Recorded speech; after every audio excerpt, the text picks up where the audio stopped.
and then resistance on the upside at 21, 31, 50, 64, and 80. The interesting thing about this release of this number, which was hot, terribly hot, not terribly hot, but hot, is the bond market, right? Look what they're doing.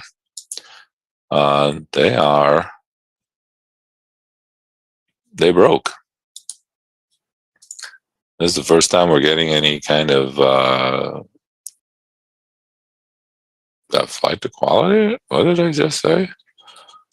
That maybe the yields on the bond market is starting to look good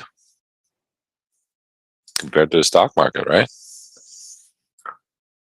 I don't know. It's kind of weird how, well, no, they're both going down, right? So yields are going up, I should say. I take that back. I'm getting a little confused. So they're doing exactly what, actually, if you look at they kind of look the same, right? Take that back. The yields definitely are going up. And I think the 10-year is over 4%. As we come down here, test those earlier lows. We're looking at even here as a low support versus this 04, but you could use the 04 too, but you're definitely going to have to scale in here. We're down 85 S&P points, so we're down a good chunk. And we test the even area here and see what happens. Again, but whatever you do, keep your stops in place. Understand that it's very volatile, and if it's a little bit too crazy for you right now, things will slow down even today at some point. So be patient a little bit.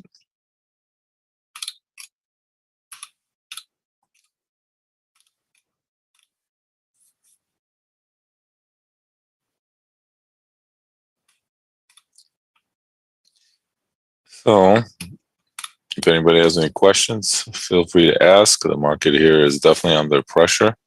Yields definitely spiking. A yield on the 2-year is up to almost 4.5 at the high here.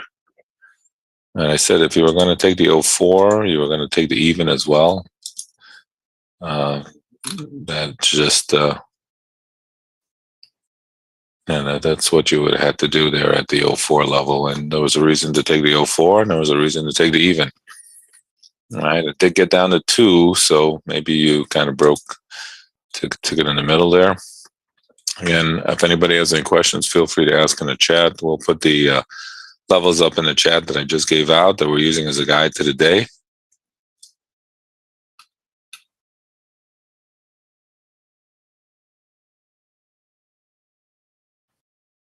Okay, we go and retest the lows there at 04. Like I said, there was a reason to buy the 04s. You could have bought the evens as well. You had to buy scale on the evens as well. Maybe you split the difference there and did 02, or you did them all. But there was a little buying area down there. Again, we're not going to be perfect. We always talk about not being perfect. And that this is a classic example, especially with the volatility. VIX has to be close to 40, if I'm not mistaken, I would guess. It's got to be close to 40 today. Oh, only 33. Wow. Wasn't it like 38 the other day? Or maybe it was 34. Maybe I got.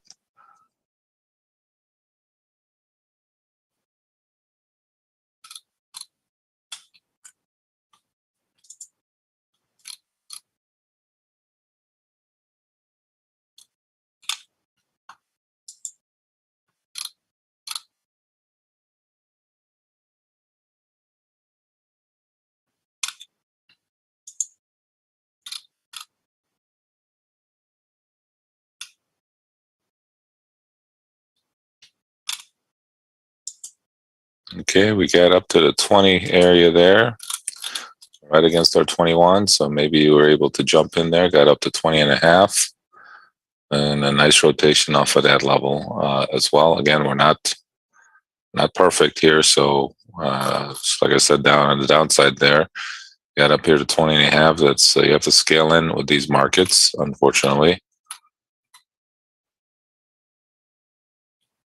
So if you did jump in there at the 21 area. Hopefully it did okay.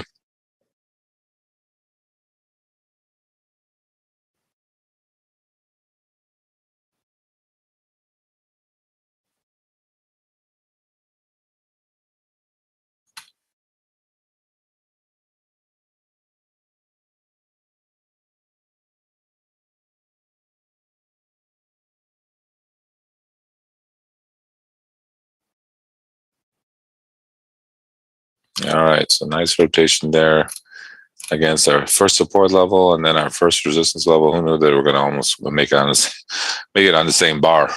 But that's where we're at these days with these markets. They are very, very quick and volatile, and you have to be, yeah, have to have your orders in place to be able to take advantage of some of these moves. And if it's a little bit too volatile for you, the market, then just be patient and wait for it to settle down. Even yesterday they did get in a bit of a range after everything. We got our levels all got tested, and then we kind of just fell into the middle of that range, and there was really not much going on the rest of the day. Waiting for today's number, and here they are, now reacting to this goofy number that came out. And it's not goofy. I mean, it was kind of, again, I don't think it was like totally unexpected, but they were hoping that these interest rates would at some point curb the number, or at least come in less than expected, but they keep coming in just a little bit higher than expected. The numbers, just to be specific here, the numbers were CPI number, month to month, they were expecting plus 0.2, came out at plus 0.4, and year on year number, that was a monthly year, and they were expecting 8.1, came out at 8.2. The core, which takes out the food and energy number, expecting plus 0.4, came out at plus 0.6. And the core year to year 6.5 expectation came out at 6.6. So not crazy numbers, except they're trending the wrong way. All right. If they would have just came as consensus, then they would have been happy. Obviously, they come out more than consensus, and there you have it.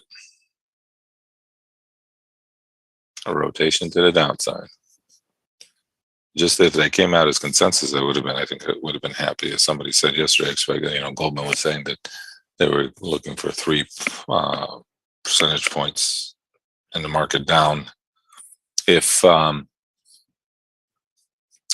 it comes out worse than it did. So 3% from where we started. You can see they spiked it up at the beginning too.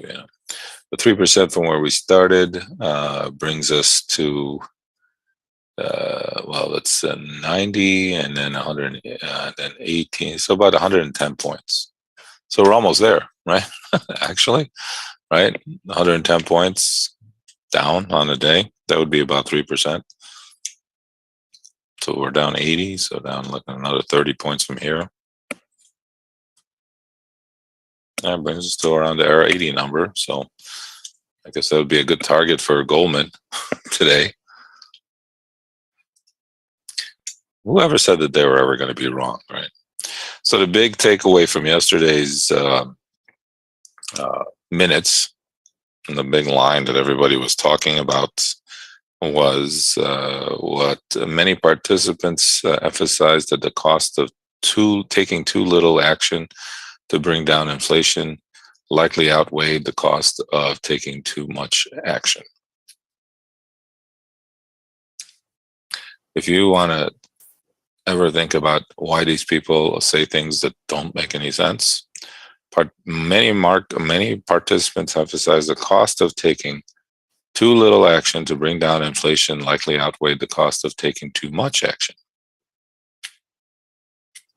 There you go.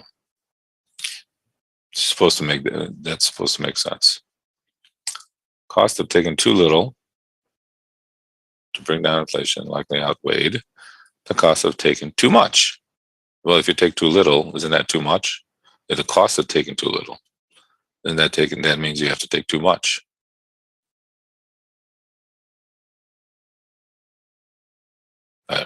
Good. Well, that's what this is what the Fed does.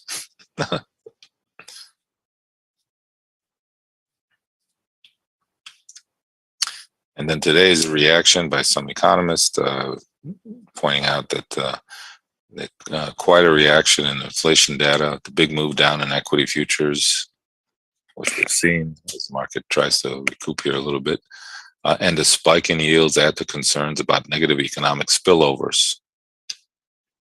Then there are the liquidity, orderly market function issues. So liquidity market, which is something that we don't talk about because that's what creates all the craziness, is the behind the scenes, which is what the Fed is supposed to mitigate, right? That's what the Bank of England is doing. All right, there, Don. Good one. Did you start early this morning?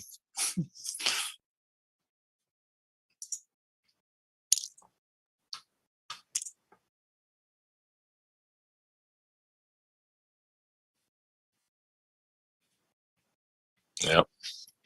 Oh, 7:40. All right, so we already tested at 21, so we're not doing that.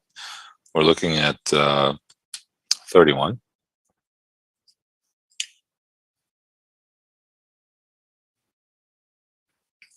That's our next level of resistance that we're talking about here.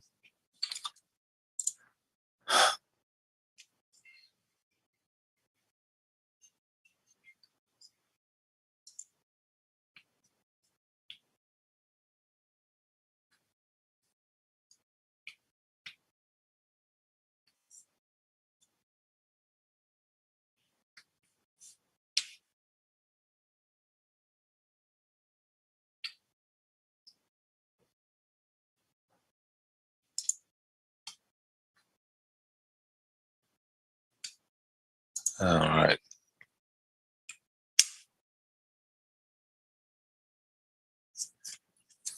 Well, I mean, they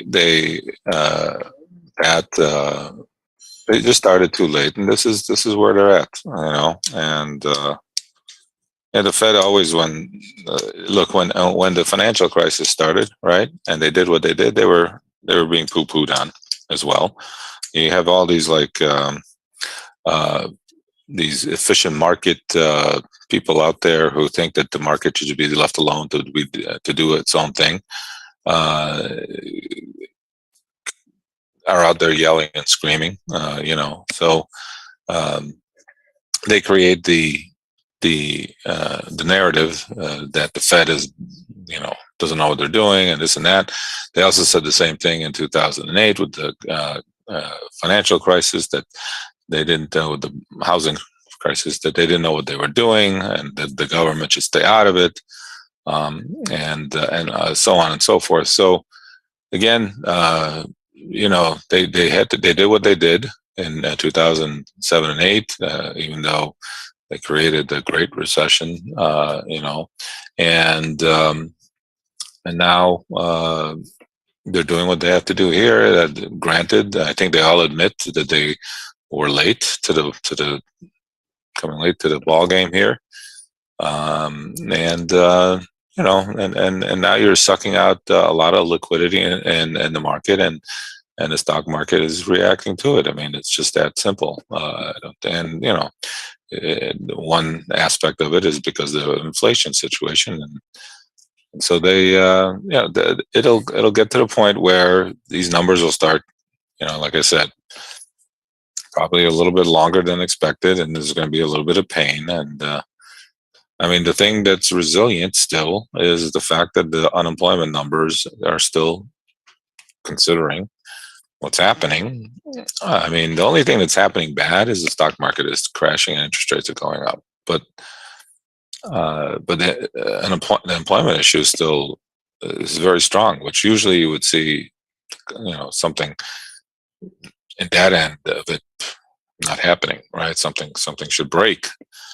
And maybe it will at some point, and then that's when they'll finally call it a recession when the numbers and the when the numbers and the unemployment number situation gets worse, and then they'll finally say, okay, we finally got it under control, and that will let up a little bit. So it's you're right. They're damned if they do, and they're damned if they don't. So right now, this is where we're at. And look, if you've been trading stocks and you've been wanting to buy some stocks, and the market was overvalued, and it was, and as you can see, and now the market is getting to a decent valuation. Where if you're a long-term investor, this is where you're hoping. You were waiting for this thing for years. We haven't had a break like this in a long time.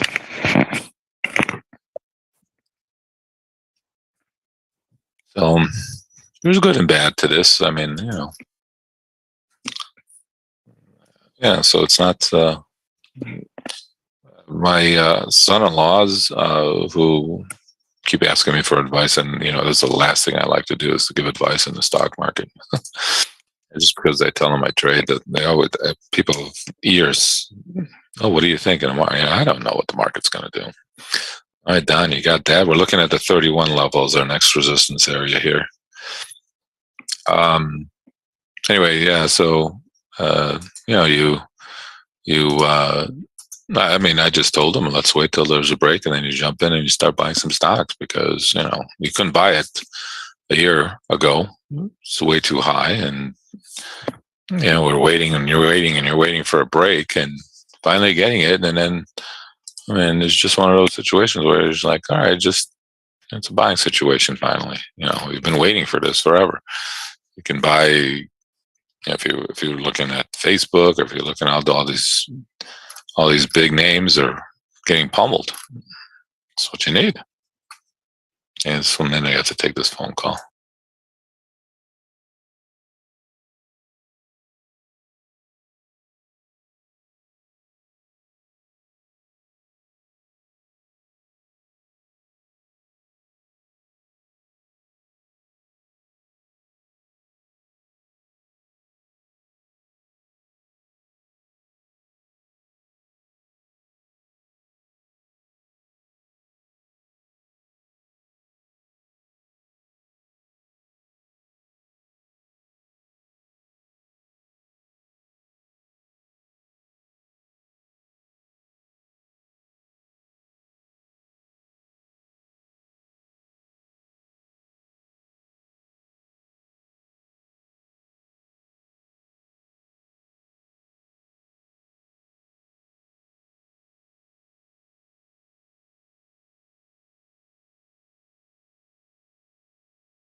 All right, we're up here at the 31 area. And we'll see what it wants to do up here. Okay, we got right up to 31 this time. So if you had 31, hopefully around it, so you're getting filled, and getting filled anyway now.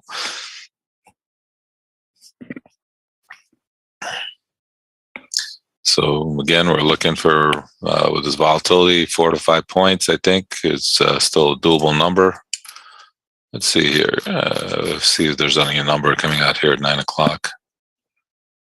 No number today at 9 o'clock. Okay, so that was just the CPI number.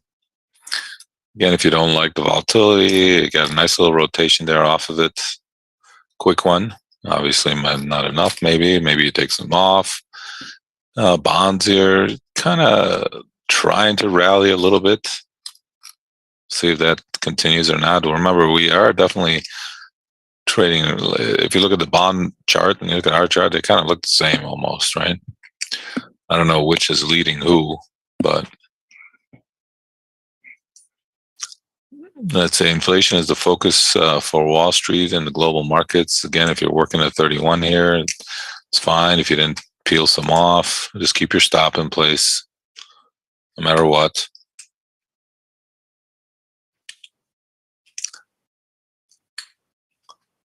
Again, coming back here, like I said, if you don't like what was happening with the price action, you have a chance to scratch some of them. You know, if you still have any, if you didn't get stopped out, you shouldn't have got stopped out. So, but it's giving you a chance here to scratch some.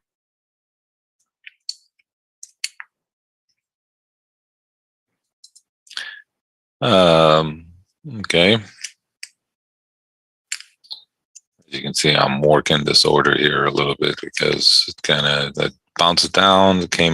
I took a little bit off, and then now it's coming back up, and now I'm going to scratch some more, and just going to keep a little bit here and keep my stop and just adjust my stop, and just whatever happens with the little bit that I got left. All right. So that's done. Okay, so inflation is the focus here for Wall Street and the global market, with only an extremely tame rise in consumer prices likely to give Fed members cause to rethink rate trajectory. Core CPI is expected to revisit the peak it saw when the Fed started a tightening cycle, with what now looks like an almost quint quarter point hike. Quint? What is that? I don't know. Quint quarter point hike. Now Fed funds futures are pricing an 80% chance of a 75. As the market here continues to rally. Remember, I said keep your stops in place, right? There's some just have to do that. You can't let this stuff run away from you here. You know, and that's why you gotta trade it accordingly.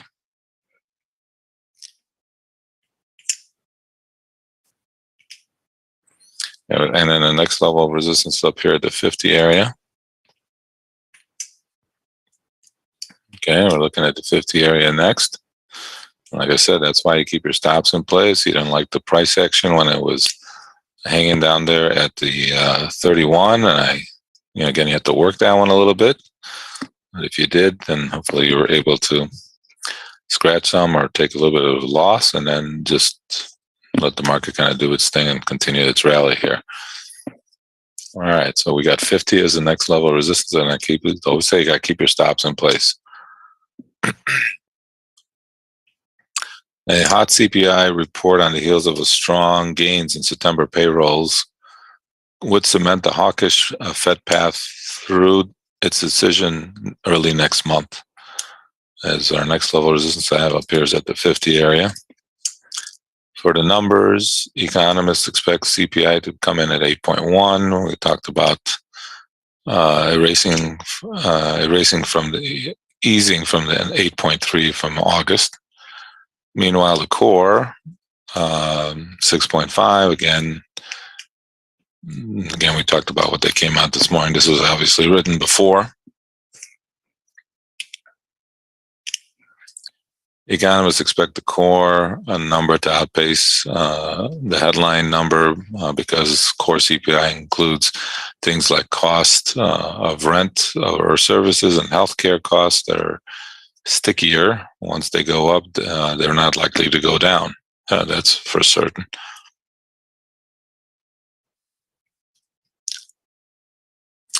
And then you have all these guys predicting what's going to happen here. So I won't read that. Anyway, so we'll see. So again, market. Again, we talked about keeping your stops in place. Also talked about managing a trade. You know, once we get to a level, we don't like the way it's trading around that level. You can get out of some for a scratch, lower your risk in case we're wrong. And this was a perfect example of how you could have done that. Kind of walked you through it. And then you just keep your stop in place for anything else. And that's what happened there.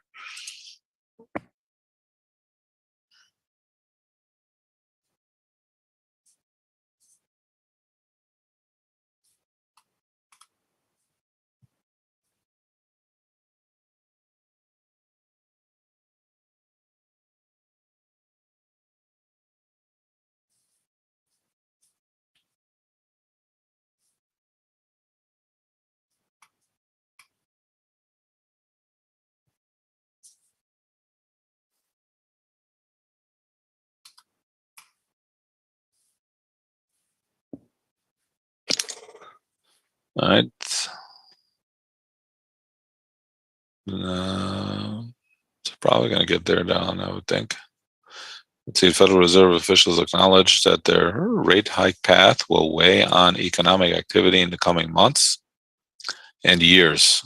They generally anticipated the U.S. economy would grow at below trend pace in this and the coming few years, with the labor market becoming less tight, according to the federal FOMC minutes from September meeting. Reflecting the central bank's decisively hawkish tone, the word restrictive appeared 13 times in the September minutes as opposed to only to 0 times in the July meeting minutes. Inflation showed up 89 times in the most recent meeting versus 7 times from the previous minutes. This is what they do. They're counting the number of times they say inflation, and they got a new word, restrictive. It's what they do.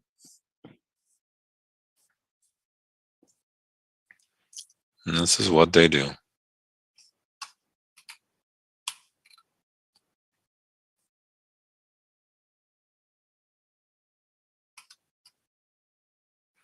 Now we're coming back down here, got a little support back around the 30 area. And whatever you do, make sure you keep your stop in place.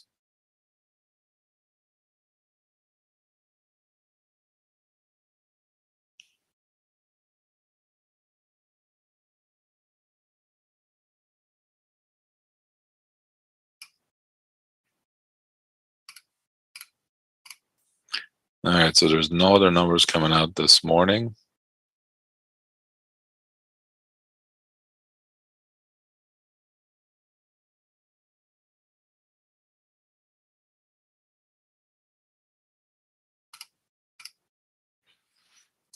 Market's going to be reacting to this stuff, and again, we have to play it very carefully and be patient and wait for opportunities.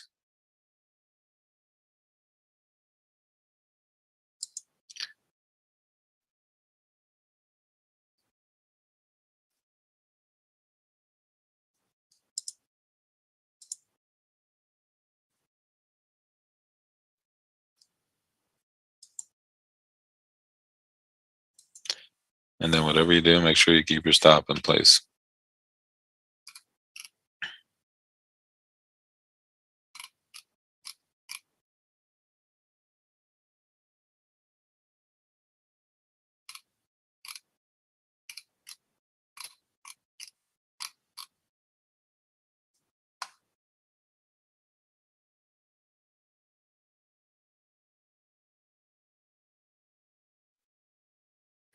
Yeah, well, that is tied to inflation, right? The CPI number, if I'm not mistaken. So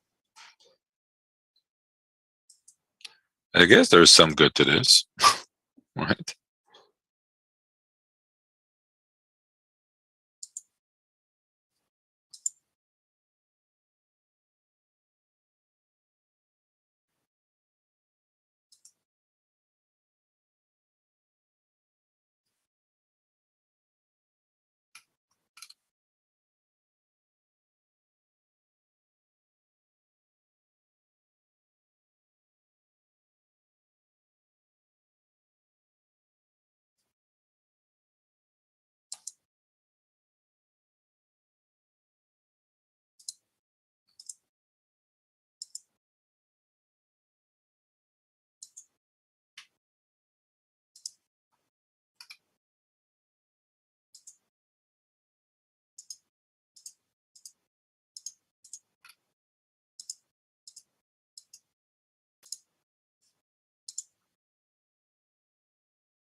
All right, just rotating back up here, looking a little resistance around the 50 area. We did have support down at the 30 area, but we never got there.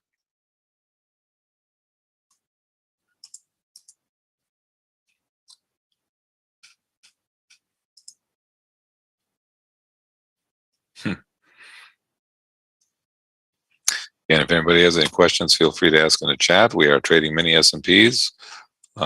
We gave out levels this morning, which we'll repeat in the chat. Gotta remember the levels here in the chat. Levels when the market is so volatile, you have to take them with a grain of salt. It's areas that we focus in on, but also making sure you keep your stops in place no matter what. We worked to 31, and we talked about how we worked it. And now we are looking at our next level on the upside up here is at the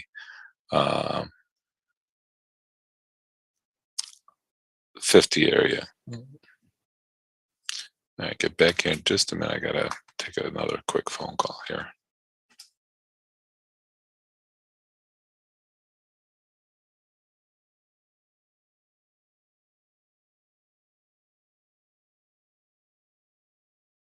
Hey, a quick shout out to Flock. Hey, Flock, did you get that email yesterday? I think they sent it through again for you today.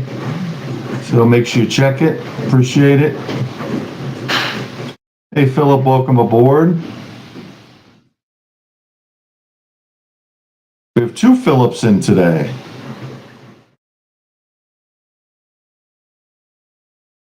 Let me know back in chat, Flock, when you get a chance. And again, if anybody's interested in Saul's mentoring, don't hesitate to ask him in chat. He can set up a private time to talk to you.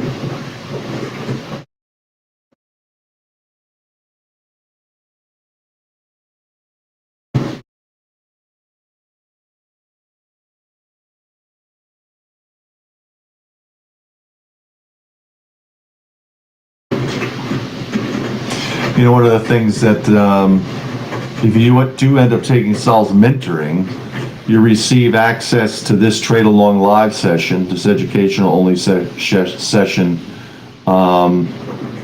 as a bonus or for free. And that's running right now. So if you're interested, let us know.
I mean, you really want a lifetime membership to this chat? I mean, come on, give me a break.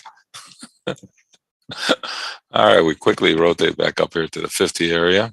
Again, make sure you keep your stops in place, no matter what.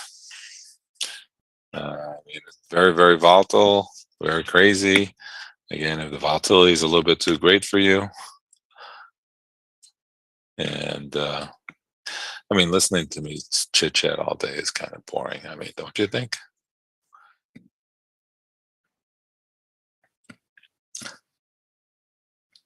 All right.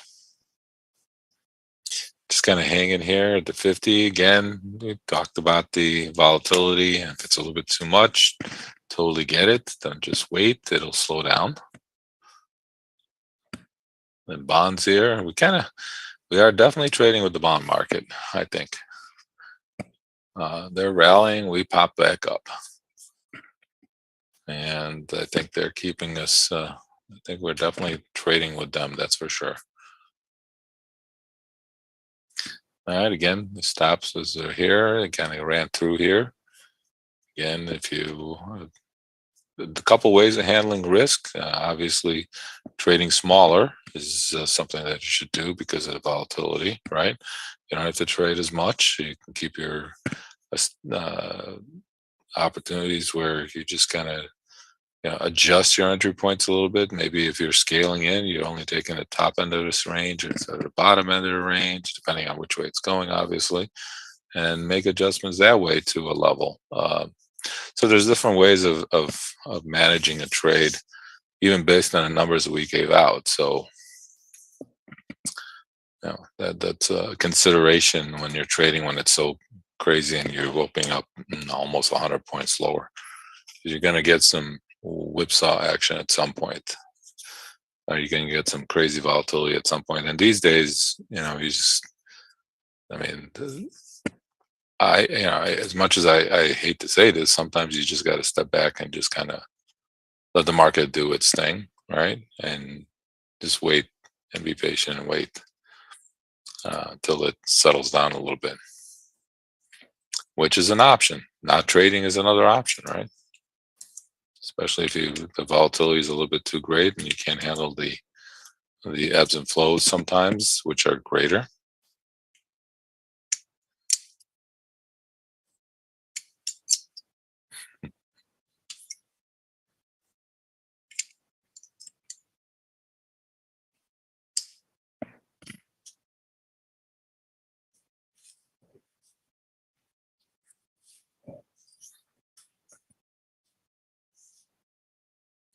All right, well, if Ninja can do it, why not? Right? Why not us, right?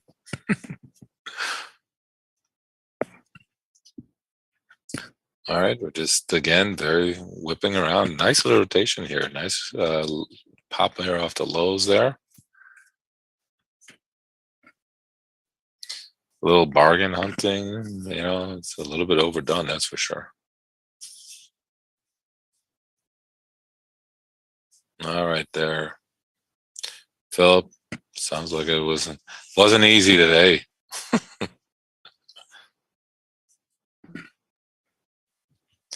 And you have to take that into consideration if you're going to trade this stuff. That you gotta like have to expect this thing to run past you sometimes, and then you're like hoping it comes back, but then you're not, and so that's why we keep your stop in place. You got to keep something that's the right stop for the temperature of the market, right? Temperature of the market in our case is the volatility.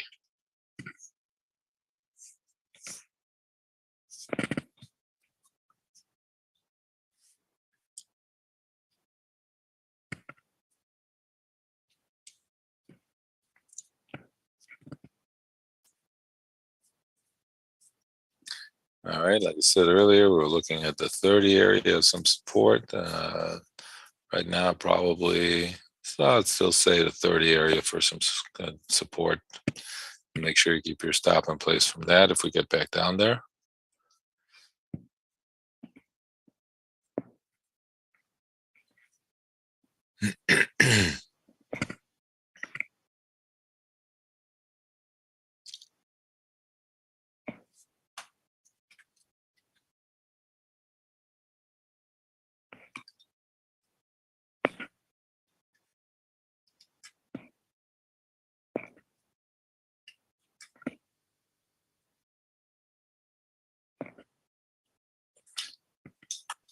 Okay. Don, let me give you some levels here to the upside in case they decide to continue this rally here. Above above 50, we got 64 and 80, 92, 36 even, 11, and then 21. 92, 36 even, 11, and then 21 on the upside. Let's see if I just put a kibosh on this rally here, which is usually the case when I give you out new levels one way or the other.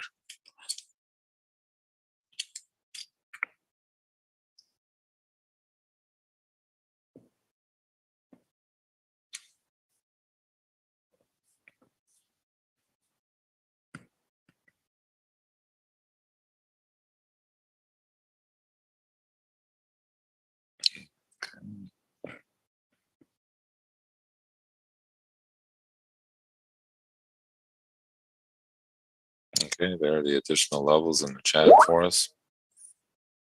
Let's see where that takes us.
Right, market continues to stay a little bit strong at 64 up here.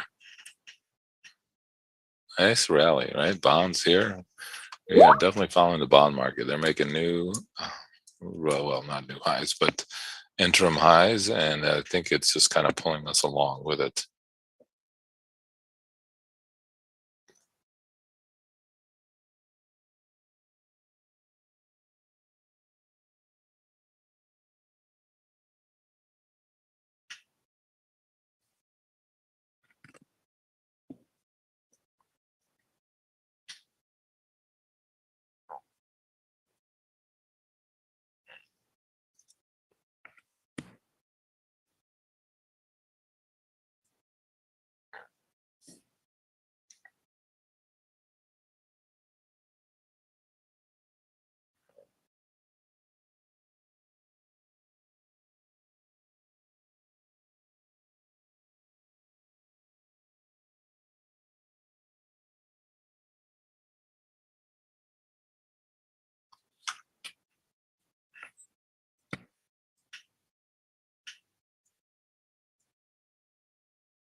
All right, market here, kind of just staying strong. Nice rotation here, nice recovery here for a little bit anyway. See if it continues. We got 64 on the upside, next area. Again, if the volatility is too great, just, you know,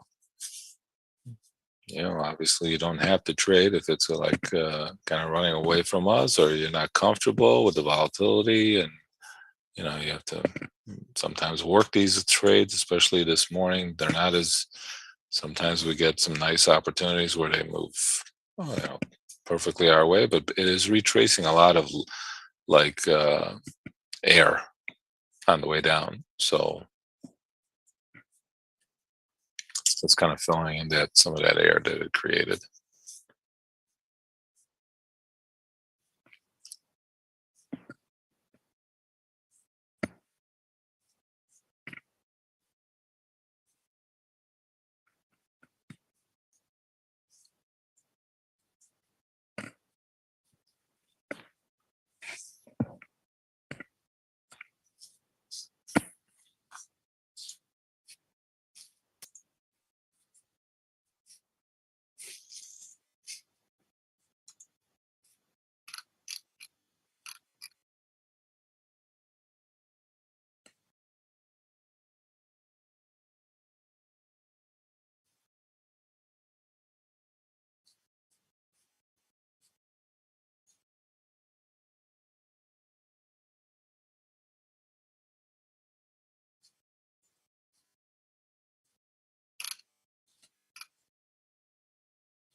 All right, we're continuing to rally. Bonds also continuing to rally. Again, just I think we are just kind of going over looking at the 64 area here. Got up to 62 here again, depending on your ability to scale around a level.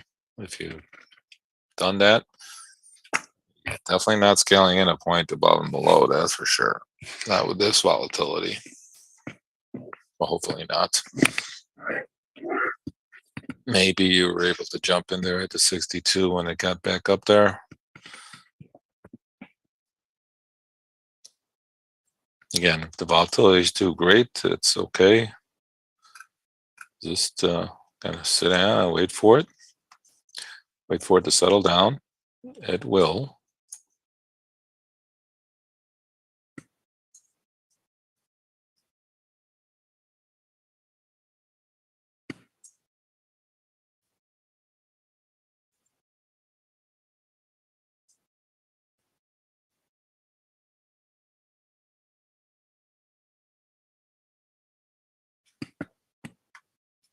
All right, we did get right up to 62 and then come off here a little bit. So I have the bonds, as you can see, bond market on the chart on the left. It looks like I said, those charts look exactly the same almost. Bonds come off, we come off.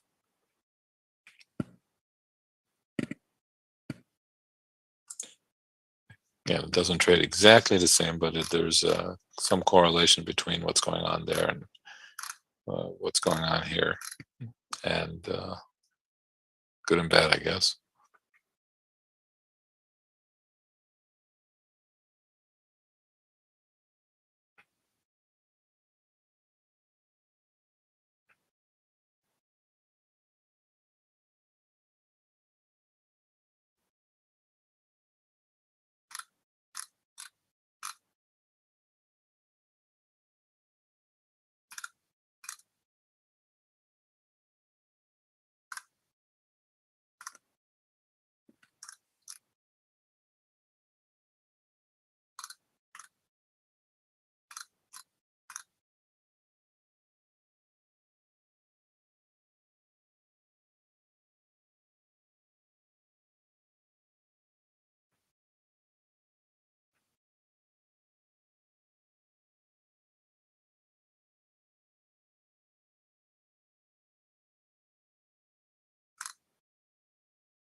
All right, market turning over here a little bit, a little support, like I said.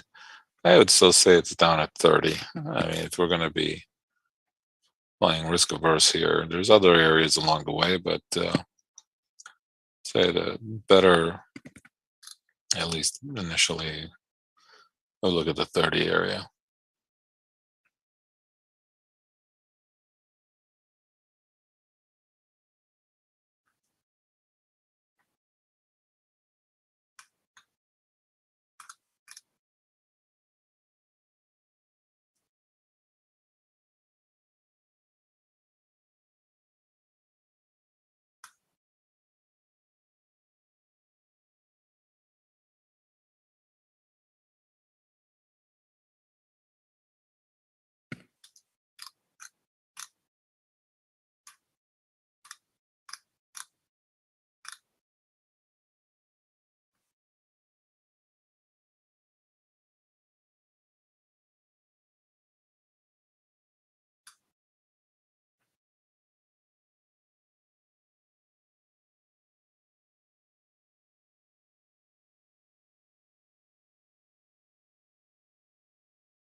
Again, if anybody has any questions, feel free to ask in the chat. Again, this is not a perfect kind of trade. It's very volatile, whipping around like kind of nuts. Got to pick your spots. That's what we're trying to do. We had 64 up here. We got up to 62. And again, the other thing is we're not going to be perfect either. Some of you maybe scaled in, maybe stayed away. All depends on how much your risk tolerances are. And if you were able to get in there at 62 against a 64, that's great. If you didn't, that's fantastic. That's okay also. Obviously, you have to be a little bit careful there at the 64 right now. If it goes back up there, if you're more risk averse, I'd probably be looking at the 80 level instead of the 64 level, only because we did basically test it by going up to 62. Cannot be perfect in this game. I wish we could try to be. Sometimes we are. Sometimes we hit them perfectly and we get no. We don't have any. Though we don't take any heat on some of these, and then sometimes we have to work it like we did earlier when I was working the 31, and so we got run over on the 50 a little bit there. So again, these are quick moving markets. They have to be very patient and wait for opportunities, and then take into account the volatility that's in the market. So if it's a little bit too great for you, the alternative is trade smaller, or wait till things settle down and even not to trade. Those are all ways of handling risk, and really, there's not one right way or one wrong way of doing this. You have to understand your risk tolerance and then trade it accordingly. All right, we got support back down at the 30 area right now. I mean, like I said, there's other support levels along the way. With just 30 would be a little bit more to the risk averse situation.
All right, we got down to 38 and change there and come back up here a little bit. Again, we were looking at the 30 area, some decent support. It wasn't like there wasn't other areas there along the way, but like I said, the 31, 30 is probably the stronger level.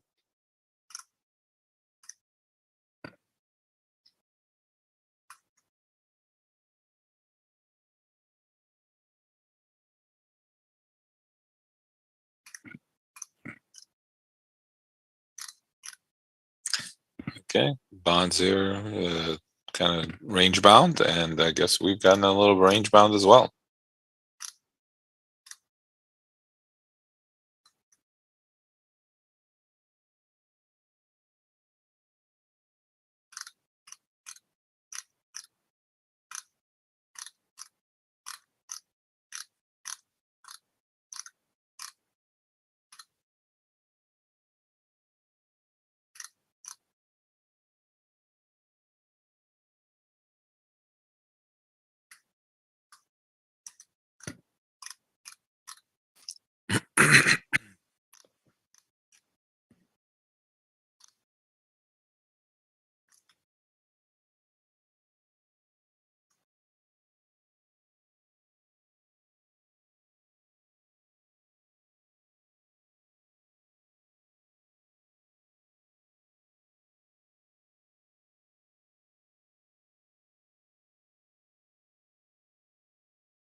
All right, again, choppiness continues. We're looking at the 30.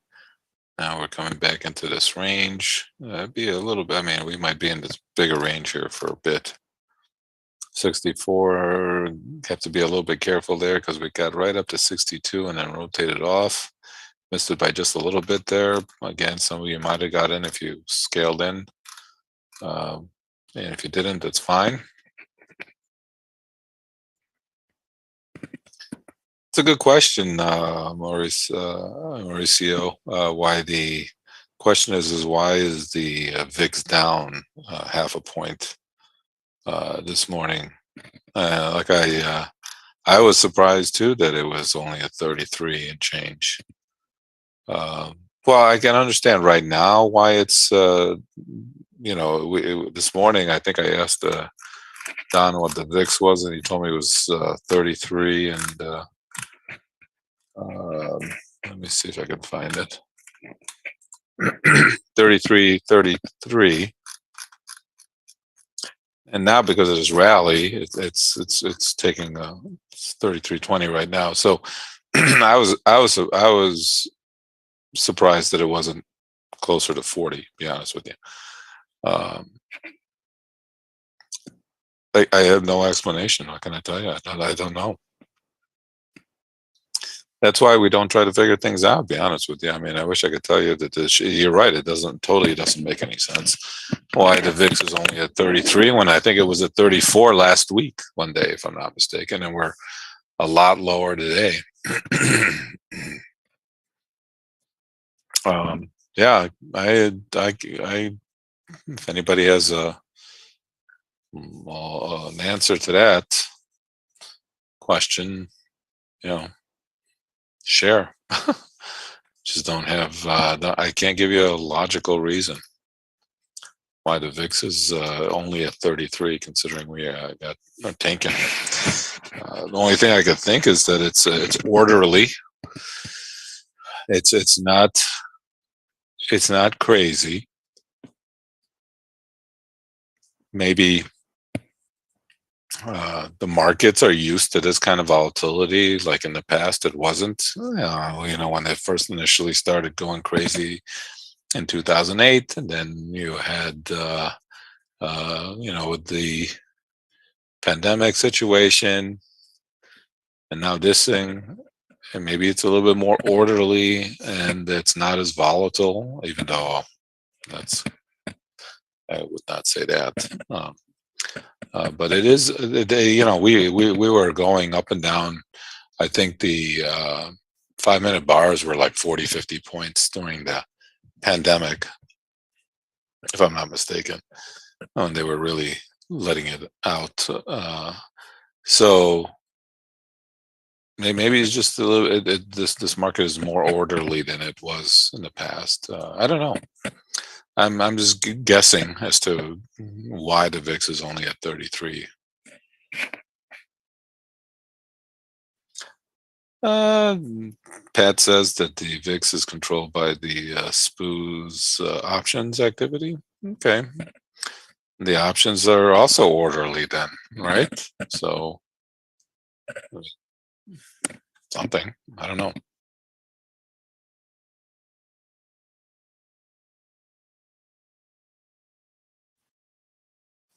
So, Gil, I think you were asking some questions last week in regards to any of the work that we do. I don't know if you want me to answer any of those questions right now. I would be glad to, if you can repost them.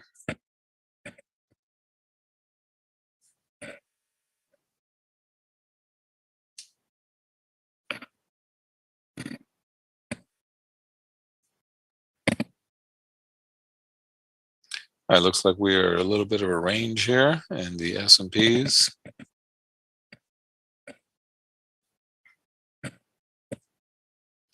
Again, we've got support back at around the 30 area. Next level of resistance is up at, well, nothing until 80. Oh, so again, the performance, I touched on that the other day in regards to, you know, how somebody does or what the averages are for us making money here. And it really, it's a hard question for me to answer because everybody here trades a little bit differently. If you were with us in the morning part when we got to the 31 area, I kind of was working that area, right? If I just kept it to the point where I had my stop in place and my profit target in place, and that was it, then okay, we got to run over on that one. But the reality of it is I worked that order. So I got in at 31, it got up to 33, rotated back down to 28. I was able to get out of some contracts, take a little bit of a profit. Then it got back up to 32, then came back to 31, and I was suggesting, well, I don't like the way this market is acting right now. I'm going to get out of some more at a scratch, and that means I didn't make or lose money on the trade. And then I'm just going to keep a little bit and get stopped out on that if it goes back up there, and that's what happened. So I am referring to my trading. Yes, I kind of was talked through that whole trade at around the 31 area with everybody here. So again, not everybody did what I did, or not everybody's going to do what you do.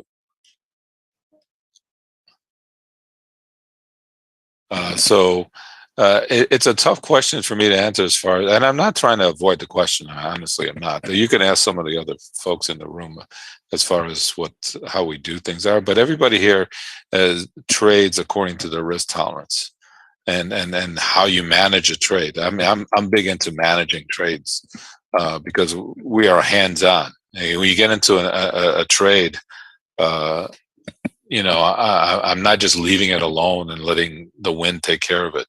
I'm watching the price action. I'm trading what the market is telling me at that particular moment. I'm managing the trade. I'm getting out of some contracts. I'm getting into, adjusting my stops accordingly. So that's what I'm trying to teach here, is that everybody here has got their own risk tolerance. And everybody here has to manage the risk according to your own risk tolerance, not mine or not somebody else's. I can honestly tell you that everybody here has got their own individual way of managing a trade. Can anybody give them a performance? Can somebody in the room, if somebody, again, independent of myself, give them what we do here on an everyday basis and how we manage stuff here and how we trade? That way he can get somebody. That's much better to question ask than again, we do this every day. So somebody want to touch that, give him a, if you go to everyone in the room, then that way he can see the answer. I can give him percentages. Okay. Back when I first started, and it's been a while, and we were tracking it, and the criteria for tracking it was it had to hit the exact number. It had to go 2 points with a 2-point stop. Now that's a low volatility back then. And we fluctuate between probably 73 and 78% of the time the trades work out. Now, I've done that on my side. We've had other traders in the room that were a whole lot better and more computer savvy than I am, that ran a lot of back tests, and theirs lined up pretty close. I mean, we were in 1 point of each other. You know, it may be 72%, it may be 74%. But they fluctuate. But the actual criteria back then was 2-point stop, 2-point target. Bam, that was it. But that was not in a 33 VIX either. Right. Okay. All right. There, I didn't even know that, but okay, there you go. Again, I don't look at it that way, because my goal here is to make money every day. I'm not trying to say, oh, I made money 4 out of 5 days this week, so I'm up 80%. I'm here to make money every day. So, and whether I make my money on every trade that I put on, or if I make my money on 1 out of the 4 trades I put on, it doesn't matter to me. Yeah. So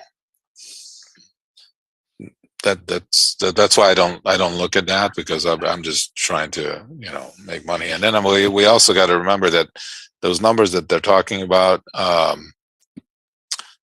they're done in the morning hours for the first couple hours of the day. We focus on those to give us our good bang for our money, because we feel that the volatility and the dynamics of the morning trade fit better to what we try to do as far as finding ebbs and flows and scalping the market. As the day goes on, if you've been watching lately, especially lately, the volatility shrinks, the volume during the day kind of depletes as the day goes on, so it becomes a lot more thinner to trade, and you don't get the same kind of dynamics in the afternoon trade as you do in the morning.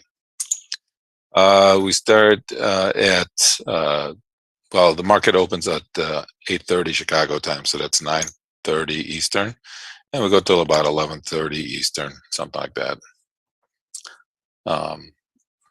Sometimes it's a little longer depending on volatility. Sometimes there's not much going on. So, no, we try not to trade. Again, if you're going to trade before the market opens, you could trade all night, right? But again, that goes to the same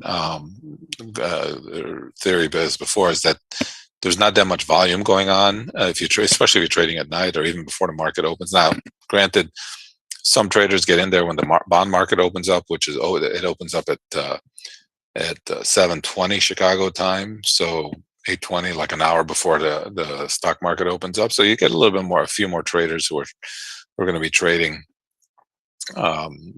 before 8:30. But most of the bulk of the trading in the S&Ps does start at 8:30, when it used to be when the big S&P pit opened up, but obviously they don't do that anymore.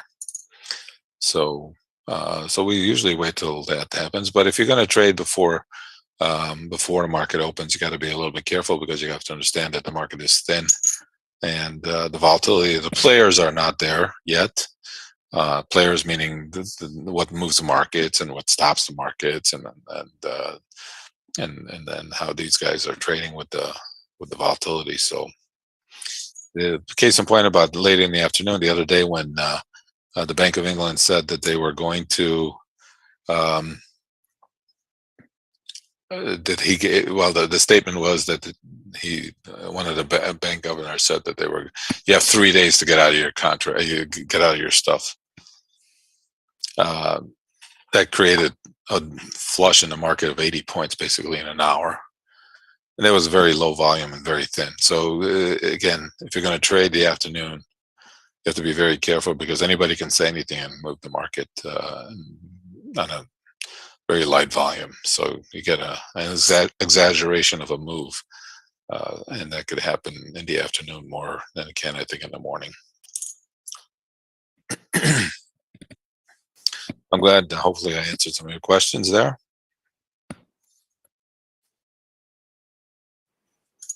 Again, you got to remember that we were talking about those numbers, I guess, were there were 2 points. I mean, you got Don did mention that the volatility index was not at 33.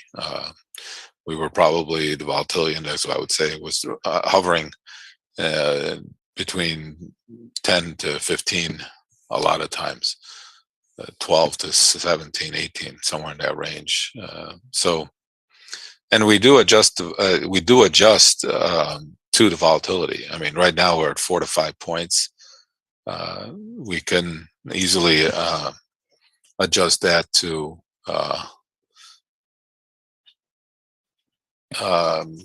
just a minute here. I got filled at my 64 that I had in there. Hang on a second. Okay.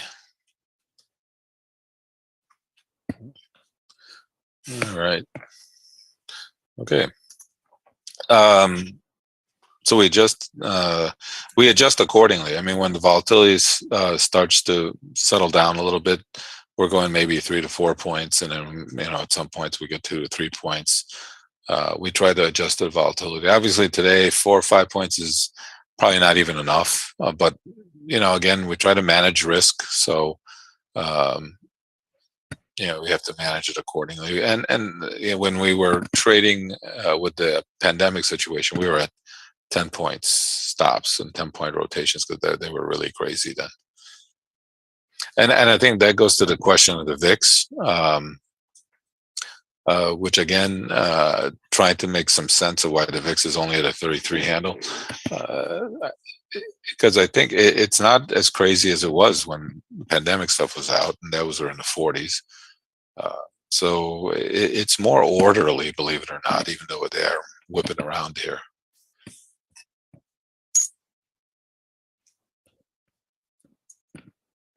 But I haven't looked at percentages of right and wrong in so long, because any one day, say I take 10 trades or 15 trades, I may lose on over half of them, but then I make it up on the other, and at the end of the day, I'm green.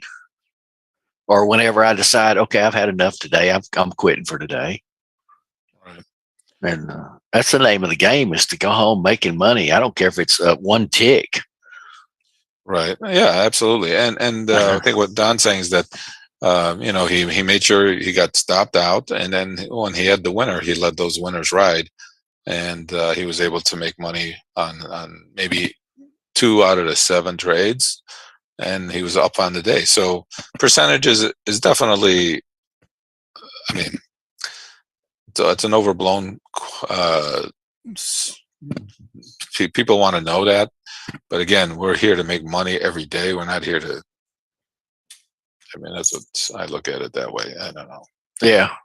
Well, even when you go back and you look at really good traders, they're really right only about 40% of the time. And you think, man, that sure is low odds. It's just that old adage, they cut their losses and let their winners run. Or if they're on the wrong side of it, they get out of it and get back on the right side. Right. They don't even think about it. They just do it. Yeah. Yeah. I mean, that's half the battle sometimes. Yeah. Again, getting out of the trade, not letting it run, letting the winners run. And you have to learn how to do that, because it's not that easy, and you have to do it, I think, with multiple contracts. I think it's hard to do with one contract, but it's not impossible. Let's put it that way. It's not impossible to do with one contract either. So, If I trade with just a one lot, I figure I get stopped out probably 60% of the time. And then after you're back in it, you made your money back that you got stopped out until, okay, I'm getting out. It's kind of like, no, it's still got to go up here. Just then you got to manage the money. Right. That's it. Yeah. At the end of the day, it's all managing your money and managing your trades. Yeah. And that's really the bottom line. All right. Well, we did get right up to 64 there. If you did keep it in, you did get paid off here. I had a couple in there and forgot about them actually, since I was talking. That's what happens with me. And I realized when it started going, oh, wait a minute, I never got them off. But so once in a while I get lucky. You make money on a mistake. I'll take it. Doesn't always happen. Usually I'll come back and I'm like, oh, damn, I forgot to cancel that trade. And it's, oh, God, look what I just did. And I'm usually in front of my computer most of the time, and I have my stop. If I walk away from my computer, I'll put my stop in place. But if you forgot that it was in there, it doesn't matter. I'm bad about position trading, and when they work, they're great. It's when they don't, and you're stuck in a drawdown, and you're thinking, okay, do I add to this or do I get out? Well, smart money says get out and start again at the bottom. Yeah, that's what we talk about. Getting out. You got to get out. Yeah, because when you're wrong, it hurts. Yeah, I think that's a given. Who was it yesterday? Was it Frank saying something about Philip leaving every day? Nobody has that many winning days. Right. Well, I don't know if he had a winning day today. He just seemed like he had to get out today. It just Today, no, it's a bad. It's not. Look, you got to work some of these things. That's the thing. Today was obviously when you got the volatility, there's more working orders than there isn't. Yeah. Sometimes it's when it's nice and slow. It just things kind of just go up to a level, come down to a level, kind of get in, work the level a little bit, and boom, either make money or you worked it, and that's it. It's easier. Yeah. I mean, when you look at it, you get in a trade, you manage your money, or you get stopped out and go next trade. Yeah, that's it. That's all we do every day. And you tell people that, and they're going, "Huh? What? Yeah, Where's the indicators?" Right. We try to keep things very simple here. I mean, we don't get too complicated with our logic and our entry points or our reasons.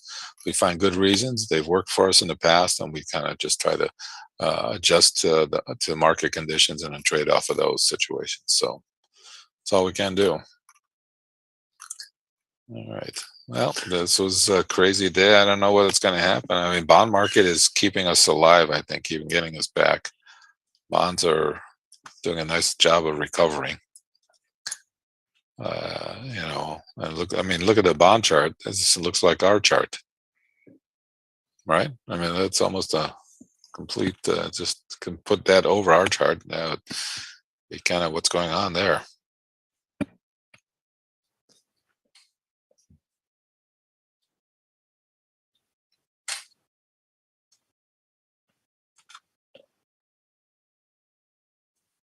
Well, it's been a good morning. Yes. No, we can't complain. You like the volatility. Yeah, I'm going to miss it when we get back to that 12 and 15. Yeah, 12, 15 VIX. Yeah. Yeah.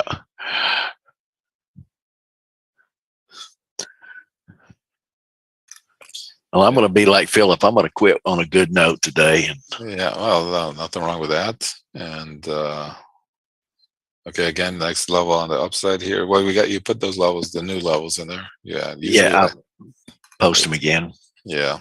And gonna use those again. Make sure you understand we're not going to be perfect, and we have to scale around the level and manage your risk accordingly. So let's be a little bit patient here and see what happens. It looks like for the time being, we're trying to do a little bit of a recovery. either the bond market and or S&Ps here. I'm going to be in the morning just for a little bit, then I've got to go, and I won't be back till Tuesday.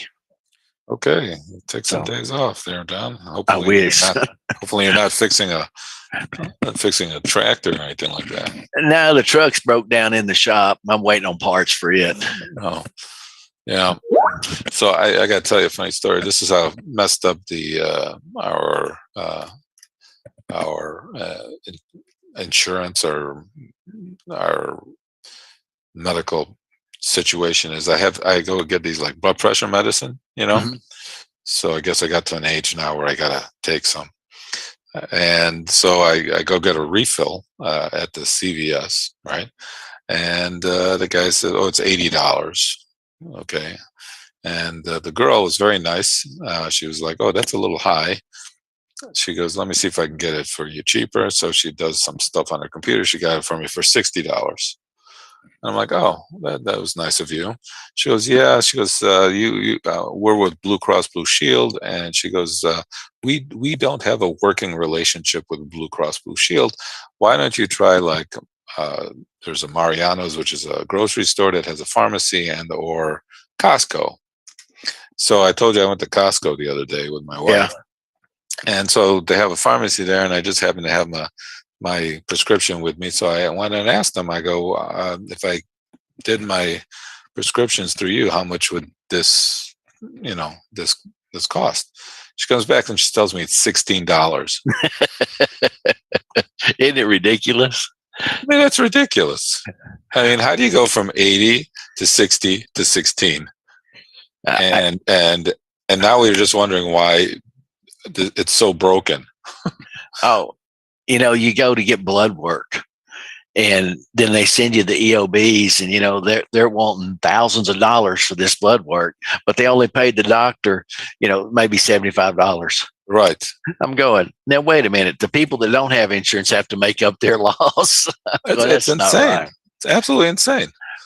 I mean, the same medicine went from 80 to 60 to 16. And when she told me 16, I thought she said 60 because I couldn't believe that she actually said 16. I go, "Did you say 60? She goes, 16. I'm like, "Here, take my prescription quick." Casey, I've done that, and I did that, the Good RX thing, and it doesn't matter. I mean, I don't know what the hell happened. So I'm just going to see to Costco right now, even though I hate walking in there, but I love that store. I mean, I love the Costco. It's just so big, and you get worn out time you get to the other side of it. You do. But to save that much money, it's worth the aggravation, I guess. And she goes, she said to me, she goes, "If you go online and put in your prescription, and then it'll tell you how much it costs right online, on their website." So I'm like, wow. So I got one other medication that I take, so I'm going to put that in there and see what that's going to cost me. But it's nuts. It's just absolutely nuts how the medical situation is in the United States and how effed up it is. If I can go and get the same medicine from 80 down to 16, and it's the same medicine, I mean, something's wrong.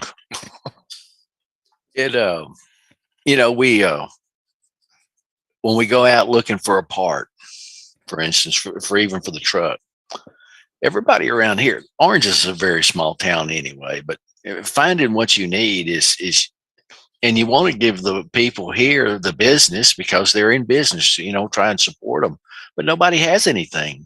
Mm-hmm. And the people that do have them, you talk to them and they're just telling you that, look, we may order 100 items, and when the truck pulls in, we got 10. Yeah. She said, we're getting shorted left and right. She says, there's shortages out there. Right. And that's another issue, right? That's a totally separate issue. That's really a problem. We'll see if that ever gets straightened out again. It has to, I would think. I don't know. I tell you what we're seeing around here is finding batteries. Even like car batteries and stuff. They're getting in short supply. Mm-hmm. And so it's going to be real interesting, especially in your part of the world where it really gets cold and it's rough on those batteries. Oh yeah, yeah, yeah. I actually, I had to change. I hadn't had to change mine in a long time, like 2 years ago. And then like, what's wrong with my car? It's not starting. It's not, and like, and I thought my battery was okay, but I go and the guy checks it, and I have a hybrid, right? Yeah. And so I thought it was like the big battery from the hybrid, but it wasn't. Ugh. It was just and so the guy says, because I have a hybrid, my battery's like $700. Oh my goodness. That's like, what? Yeah, it's a special battery for the battery. Like, oh, okay. So I had to. And that was a friend of mine who wasn't going to rip me off. That was what he was paying. So I'm like, oh gosh, It's ridiculous. it was. So, but yeah, around here, my wife, we've had to change her battery a couple of times, and we only change it around the winter time because it does get a little cold here sometimes, and you need a strong battery to get you rolling. And you got a garage, don't you? Yeah. Yeah. And that's putting them inside a garage even. Yeah. I talked to one lady up there one time. She was telling me they had to go out during the night and crank their cars to keep them from freezing. Yeah. If you live in the city and you don't have garages, some of my kids, that's what they end up doing. They have to first park in the street, which is another problem, especially if there's snow. And because there are a lot of streets, they don't clean the snow on the side streets. So it could be a problem. And then you have to go and keep your car, a couple times just to warm it up for 5 minutes, and then so the battery can turn over. Yes, the advantages of living in a subterranean area. But I have to say that over the last couple of years, we've been very lucky with the weather. It hasn't been as cold as it usually has been. So, I mean, we get, 0 is cold here, but it's been a lot colder than that. So That just blows my mind. yeah. Yeah, I was very happy. She was a very nice girl, and I'm sure she had no interest in trading there. Frank, I'm sure if I told her that, she would look at me and say, "What the hell are you talking about?" So, but she was very nice to help me out to go from 80 to 60, and then she even told me to scoop that I should go to another pharmacy because they don't have a working relationship with Blue Cross Blue Shield. Oh, a lot of prescriptions are going straight to Canada with them. Yeah, I mean, it's just there's something wrong. It's broken. The system's broken, and nobody wants to fix it because there's too much money involved in it. Yeah, and this is what you get. You get a broken system that nobody wants to fix because there's if you can charge $16.80, why are you going to charge 16? Yeah. And then nobody wants to fix it because they can pay people off just to keep the rules the way they are so that they don't fix it. Crazy. It's sad. Yeah, it is sad. All right, everybody, let's be careful here. Next level on the upside is at 80. You can see our blue bands coming in there at around the 85 area. Sorry, our green band. And that does correlate to some of those lows from, let's see, today's from, what was that, from Tuesday and Wednesday and this morning. So be a little bit careful. 80 to 85 is a good resistance area up there. And then we have those other levels above that, depending on what the day brings and how the market reacts to any of this, the rest of this stuff. So be a little bit careful here and keep your stops in place. I'd say 30 is a good level, even though it's not as strong as it was a little bit ago. But if we get below 25, I think we could go retest the lows, 35.25. So 30 is a big area the market has to contend with. But if we get below 35.25, we could go retest the lows. All right, Frank, you just take it easy today. Take it easy. Pick your spots, Frank. You like to stay all day. Just take it easy.